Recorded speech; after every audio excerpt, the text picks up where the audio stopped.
I was a bit good student during school, so generally in society when you do good in the school, they make you to have dream for the becoming a civil servant and serve the people.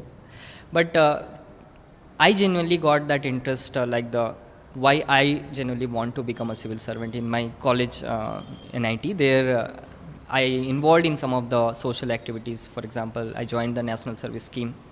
But there, then I joined one NGO instead of joining the corporate, being graduate from NIT Raipur. I decided to go for the work for the people, so that because that was one of the vision. Getting into the civil services, I left that vision, but I wanted to serve the people. So I decided to go to the Bastar of Chhattisgarh with an NGO called Pradhan. With them, I worked for around 4 years in the rural development, agriculture development, irrigation, etc. in those areas, mostly with the women, tribal farming, and these all things. I worked there. There, I interacted a lot and got this opportunity to interact and got this exposure to work with some of the top civil servants, some IAS officers like Rajat Bansal sir and others. So that actually gave me an inspiration, like, yes, I can also become an IAS officer or the civil servant and serve my country in a larger area. That was the struggle was, yes, initially we had this struggle. I mean, when I was child and this while growing up, yes, it was difficult because we were not financially that strong. My parents struggled a lot to sustain my education along with my two siblings. We are from farming background, so farming income is not sustainable, or sometimes we are getting income, sometimes not. So my parents struggled a lot to educate, but the more important was they had this priority that they want to educate their children. So through that I got education, and later on I prepared from my village only. Sometime I stayed there. So there, yes, till today also we don't have proper internet connectivity. Yes, that's absolutely true that it's still the challenge there. Along with that, this financial issue was always there, ma'am. So that was challenging.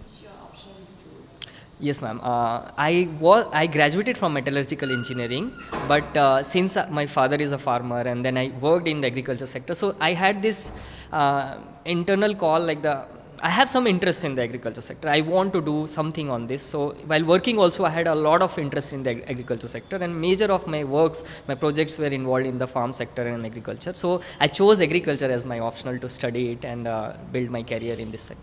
One message is that I would definitely give is that civil services exam we can clear if we have a strategy. If we go like reading the books, attending the classes only, that I don't think helped me personally. What I can say that what helped me, not for everyone. Others can learn if it helps. What I was lacking is the mentorship I was lacking, because I was not able to create a clear strategy. So and giving test is very important in the UPSC. That also, while being in the home, I was not able to do. So I had this mentorship I got. We should prepare with a strategy. And one thing is that clearing UPSC is not the ultimate thing, I feel. It's more important how we remain humble, getting this rank or getting into the services. It may give you some privileges, some powers, and those all things. But more importantly, the big challenge would be how I remain grounded. So I think while preparing also, we should remain that humbleness, groundedness should be there. I think that would be my message, ma'am. Thank you. Congratulations. Thank you so much, ma'am.